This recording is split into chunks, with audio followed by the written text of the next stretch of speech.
All right. So, when I was up here last time, I talked about my experience with my first ever running race, right?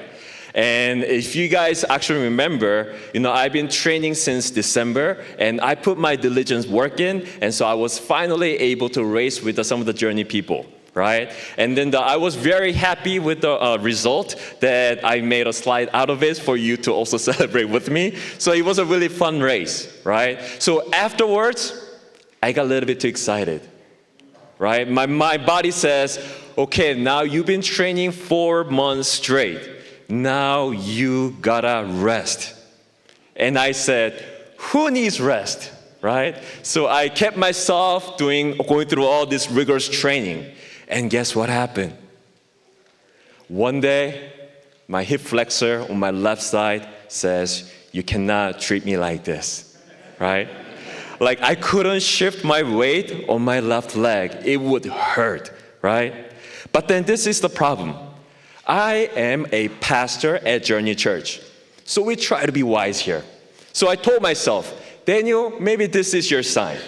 You gotta rest a little bit, right? So I'm like, you know what? I'm a reasonable person. Yeah, we always preach about resting, so I'm gonna rest. So I'm going to rest about a week.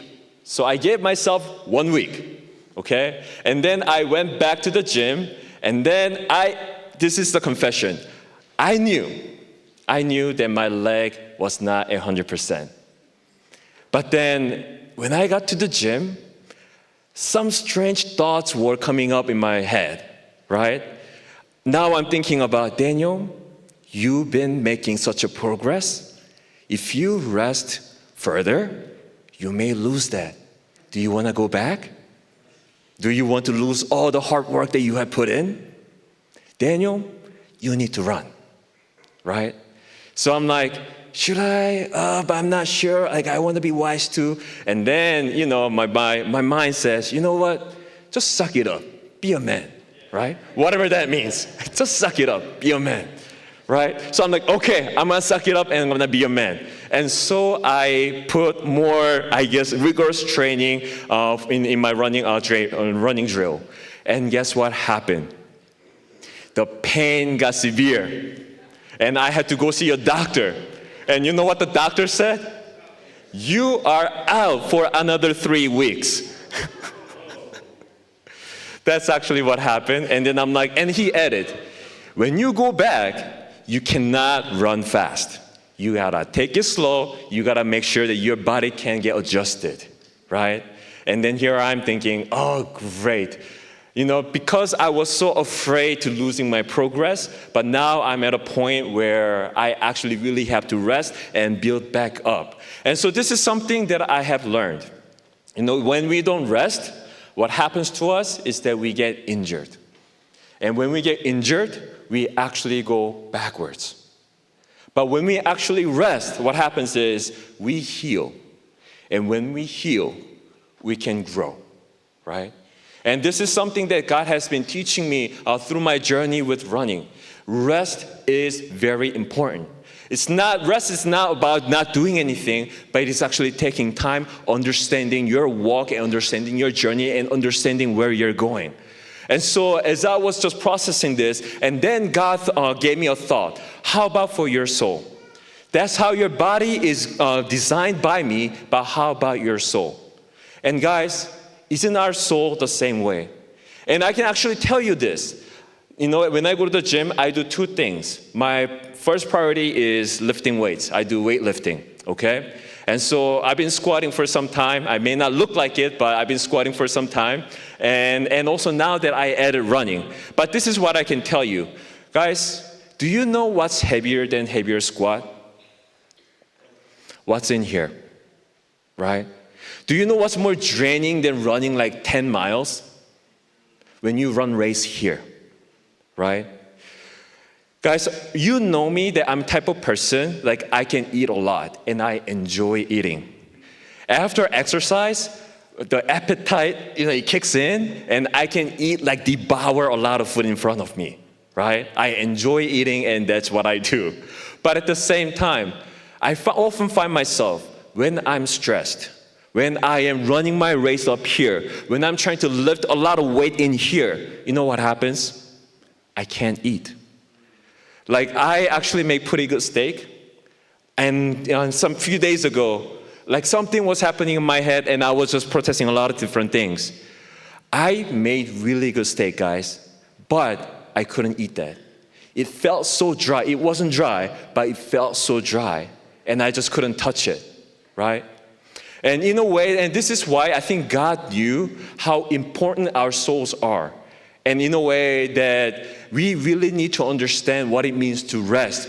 I take rest for our soul. And so when we see the passage today, I am so grateful for the fact that this is what he promises. He says, I will give you rest. But what kind of rest is this? He says, rest for your souls. You know, I think we have seen those people who have received the injuries in their soul, right? They're just people, like we joke around, like usually the question is like, who hurt you, right? Bro, like who hurt you? Like when they're always suspicious, when they're always anxious, when they're always thinking about the worst possible scenario and trying to how to get out of that and trying to prepare for that, or when they're always ready to just run away from the situation, we often ask, bro, who hurt you, right? Because when we see the injury in our soul, we recognize those things.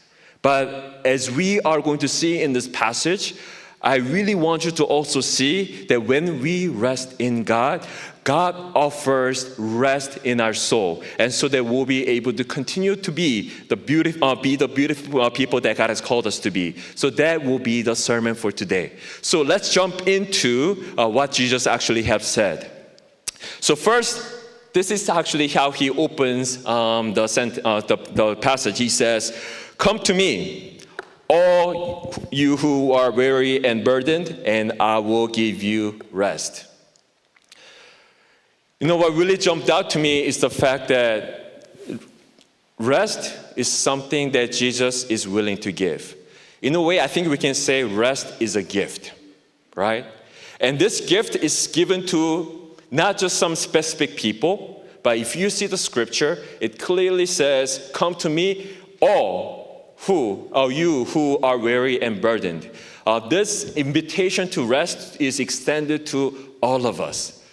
You know, like whenever I think about gift, I kind of think about Santa, you know? And ever since we're growing up, we try to teach kids how to behave, right? So we teach them songs like, you know, Santa's coming to town, right? He's making the list, checking it twice. He's gonna find out who's naughty or nice. Santa Claus is coming to town, right? Basically, if you are good, you'll receive a gift. But if you've been naughty, you shouldn't expect a gift. I think this is how we are trained to think, right? But then when we really think about the passage of how Jesus is extending his invitation, it's actually completely opposite. He doesn't say, all of you who have everything put together, come to me. He doesn't say that. His invitation is for those who are actually weary and burdened. Because what he wants to do is he wants to uplift us, and he wants to walk with us, and he wants to really see us living the life that he has called us to live. So first of all, I really want to emphasize the fact that it's the invitation of Jesus' rest. There's no qualification of trying to put things together, but all we need to do is just come as we are. That's how Jesus is extending his invitation. And then this is what he says. All right, so now we have accepted Jesus' invitation, and let's say we went to him. What does he say? He says, "Take my yoke upon you and learn from me, for I am gentle and humble in heart." This is a section that I think I want to spend most of my time in as we talk about what it means to rest in God and receive the rest for our soul. So now when Jesus is giving out this example, Jesus is actually speaking to the people who understands agricultural context, right? And here, the first word that I see is "take my yoke." Guys, do you want to be yoked? Not me. Hold up. I think that is understandable. So I want to show you a photo. This is what it means to be yoked.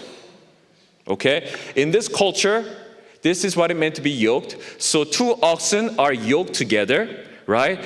Often one was more experienced and stronger, and another one was weaker and younger. And so that as they are working the field, the young ones can learn from the experienced one, right? And so that the work can be done, and also when this young one gets mature and get older, they can also teach the younger ones, and the cycle can continue. So this, in a way, is what it means to be yoked in the first century Judaism, right? This was their culture. So when Jesus says, take my yoke, everybody understood what it means to be yoked, right? But now here, this is, I think, for us, this is, I think, a better illustration. And this one, I want to actually ask Rico to stand up. His name is Rico, and let's imagine this with me. Guys, let's say I'm moving, okay? And let's say I have no friends. That's a lie, but let's say I have no friends, right? And then I see my tables and couches and bed. How do you think I will be feeling? Anxious, nervous, and just lost, right? And then suddenly, Rico knocks on my door, and he says, Daniel, I'm here to help. Can I help you? I mean, look at him. I'm not going to say no to him. You see what I'm saying? But the moment he shows up, I think the feeling that I'll be feeling is a relief. Finally, somebody's here, and he will help me out, and we're going to be able to get this thing done together, right? You may be seated, right? And I think that's what Jesus is offering us with this example. He says, take my yoke and learn from me. And hold on, and then when Rico actually comes and he helps me, guys, I'm not going to just watch Rico moving all my stuff, right? That's not what I'm supposed to do. I'm supposed to also help him, and so that we can move things together quickly, right? And so when Jesus says, I'll give you rest, Jesus is not inviting us to not doing anything, right? It's more like for your soul, the way that you can rest is actually understanding who you need to be yoked with, who you need to have the right person to work with. That's where Jesus is coming from. A lot of times, because we try to find our partners in different places, we try to listen to this. I guess our culture also has the yoke, right? You gotta be married by a certain age, you need to be driving a certain car, you need to buy a certain house, and when you go to a vacation, you need to go to a certain place and certain amount of time. Like, we all have this untold expectations that we are yoked with, right? But what Jesus here offers is actually a different rhythm of life. I love you, I created you, and I know how to lead you to a good path. And I really want us to really think about this. Guys, Jesus, through him, everything that we know has been created. You know, have you ever went to the outside of the cities and just see the night sky? All the stars that you see, that's created through Jesus. And all the mountains and the oceans and every beauty that you see, they are created through Jesus. But this God, he could have, when we are going through our struggles, he could have just tossed in some of the books or some of these answers and manuals and say, hey, just be better, listen to what I say, and then you'll be good. He didn't say that. What he did was he broke into the time and space, and he decided to be with us, and he walked with us. And here he says, I will be an ox with you. I will work the field with you. What you need to do is take not the yoke of the world, but take my yoke and follow me and learn from me. I am gentle and I am kind in heart, and I will give you the rest for your soul. That is his promise. And guys, as we are really thinking about what Jesus is doing, I really want you to see that he is coming from a place of love. He had no obligation to come down and be an ox like us and try to work the field, all the brokenness that we have created. But Jesus loved us so much that this is the image that he explained to the people as they were thinking about what it means for us to find rest in God. He is with us. He is working with us. He is for us. And every situation, every struggles, every brokenness that we go through, even when we don't even feel it, he is still with us, right? And as I'm running, I really meditate on this theme of God being with us. You know, as I run, I start running in the winter time when things were cold outside. And now I had an opportunity to run outside when it was warm. And I want to tell you, guys, running when it's cold and running when it's warm are two different types of running. Okay? First of all, I just want to let you know, you cannot always run fast. Okay? No matter who you are, nobody is created so that they can run fast forever. There has to be a different rhythm. There has to be a different pace. Okay? And also, when in different seasons require different pace.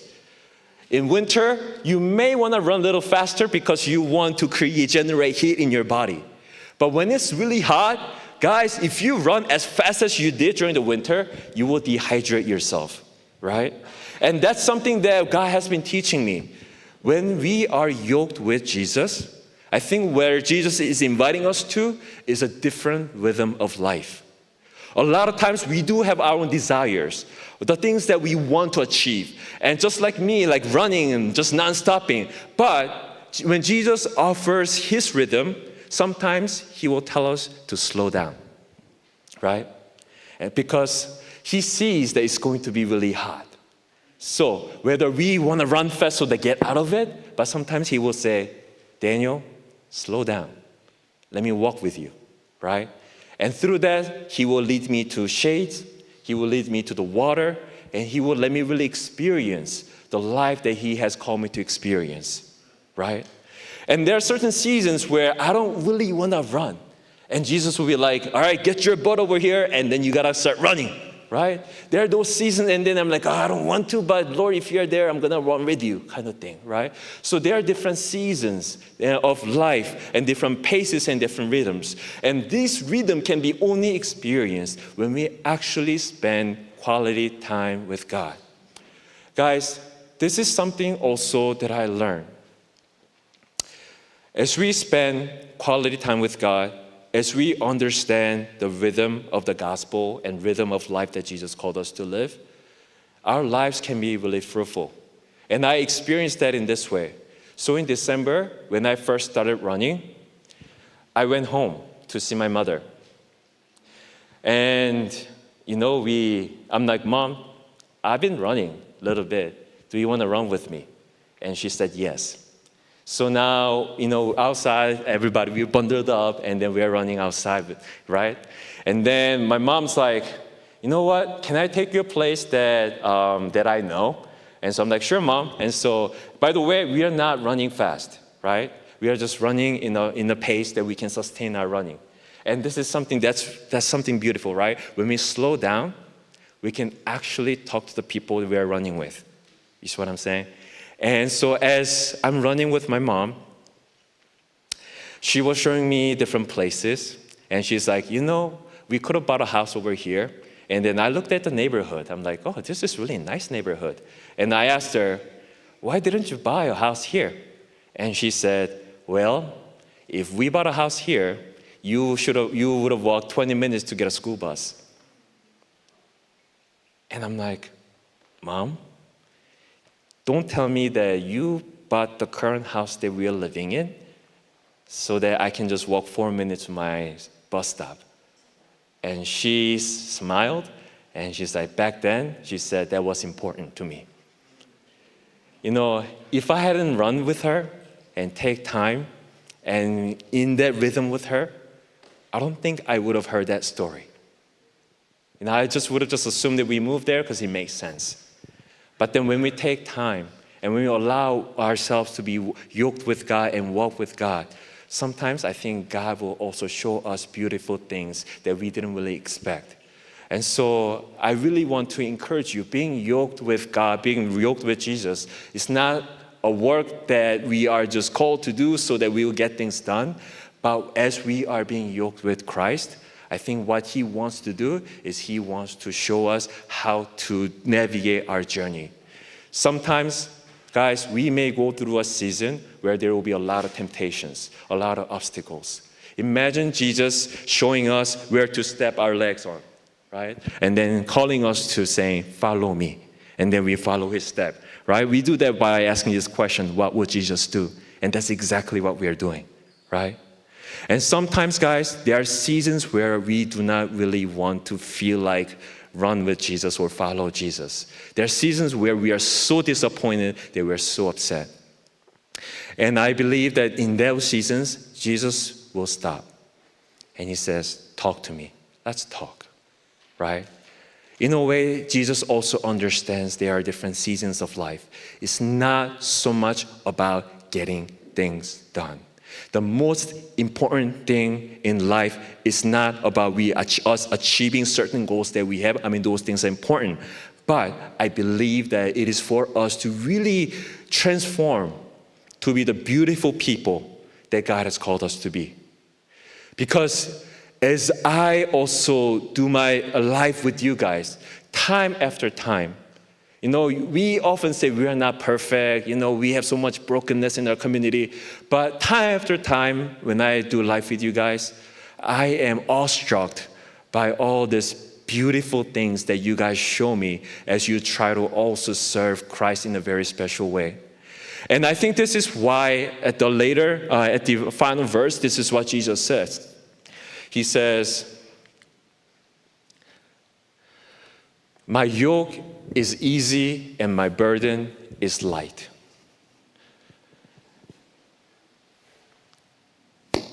What Jesus is saying is, I'm not necessarily going to take away the things that you are carrying. I'll be yoked with you.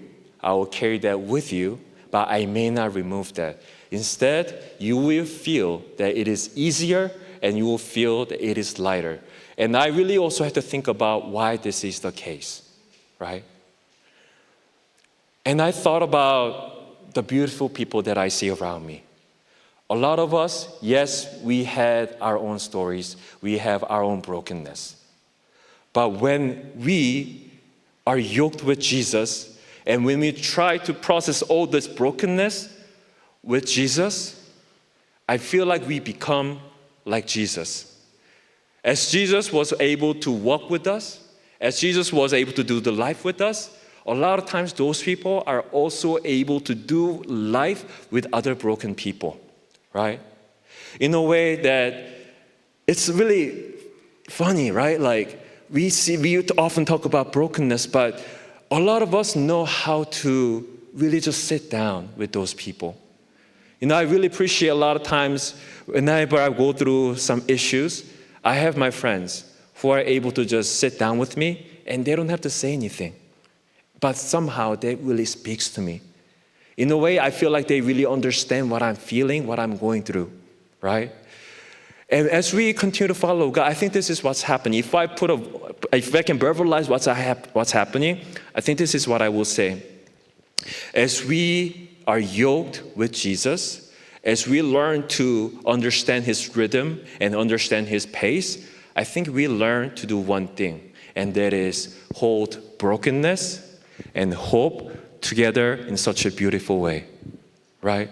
Whenever things happen, it's not always all lost, because we believe that somehow, even though we cannot see it, it doesn't make sense to us, and sometimes I don't even want to acknowledge it, but deep in our hearts, we know that Jesus is still with us, still walking with us, still sharing the load that we are carrying. And so while we are frustrated and upset and we feel lost, there's this strange sense of having hope, right? And I think this is a gift that we receive from God, right? There's nobody who will say, I have no issues and my life is fine ever since I served Christ, right? Even after when we accepted Christ and tried to live for God, a lot of things have happened. But in our stories, we all have those moments where we begin to realize how to hold brokenness and hope at the same time. A lot of us, we usually talk about how we used to run away from our problems. And when there's something happens that reminds you of those past, sometimes you get paralyzed, sometimes we now also want to run away. But I also have seen those people, as they give their life to God, as they begin to learn how to walk with God, they also gave God and the situation one more chance and be able to embrace their journey. Because they knew that deep in their heart, it's the brokenness and hope, but the ultimate hope is this. Out of all the circumstances that we go through, Jesus can still speak life through it. And I think that will give us peace in our soul. What we see right now is not the end of the journey. It's not the end of the chapter. But Jesus is keep leading us into the direction so that we can really experience the beauty that He has created for us and in us. And so as we continue to be yoked with Jesus, as we continue to walk with Him, guys, I wholeheartedly believe that we are all turning beautiful, just like Him, because we are His children. If our Father is beautiful, we too will be beautiful, right? And not only that, because of our journey, I think we will also be able to bless those people who are around us. Guys, when our soul is injured, we often say the things that we didn't want to say. And we often hurt those people who we didn't want to hurt, right? But instead, when we are yoked with Jesus, when we learn the beauty of God, when we learn the beauty of Christ, and when we learn the beauty of walking with God, I believe that will come out from us, and other people will also be able to see not just us being beautiful, but our God being beautiful, and the walk with God being beautiful. And I believe that will speak life. Guys, when's the last time that you felt really blessed? It's not about when you hear this sound doctrine. It's not so much about like when you hear this truths that you really haven't thought about before. A lot of times, what really changed my life is somebody showing me the beauty of God through just walking with me side by side. And I really want to extend that gift to you guys as well. As we also think about the weeks to come, I really want to encourage you to really think about what it means to walk with God, right? And I'll give you some examples. For me, coffee slows me down. So I'm very intentional about drinking coffee and also spending time with God. But not everybody's wired the same way. I want you to wrestle through finding that rhythm with God and give God an opportunity to really speak to you. Some of you is an act of service. When you serve, when you help, when you tangibly help out somebody, I feel like sometimes you feel connected with God. But in those serving too, as you're doing it, I want you to ask questions to God. God, how are you leading me right now? God, is this how you love me? In the type of questions. So in a way that you'll be also able to grow closer to God, right? And some of you are going through this dry season where things don't really make sense. Guys, a lot of us go through that season. But even in that season, please do know that Jesus is still beside you. And maybe this could be an invitation for you to also try different beautiful things that God has created around you, right? God's beauty is everywhere. It's not just in the Bible. It's not just in the act of service, but sometimes it's just seeing the beautiful nature and just be connected with God. And sometimes it can be just spending quality time with the people that you like and just sharing the laughter and just thanking God for the opportunity. There's so many different ways for us to really slow down and experience the beauty of God, because God is beautiful. This world is created through His beauty, and we will be able to see His presence everywhere when we learn to slow down and be at His pace and be in His rhythm. So guys, I really want to bless you. God's rest is here. You don't have to look far because Jesus is here with us. Let's pray. Heavenly Father,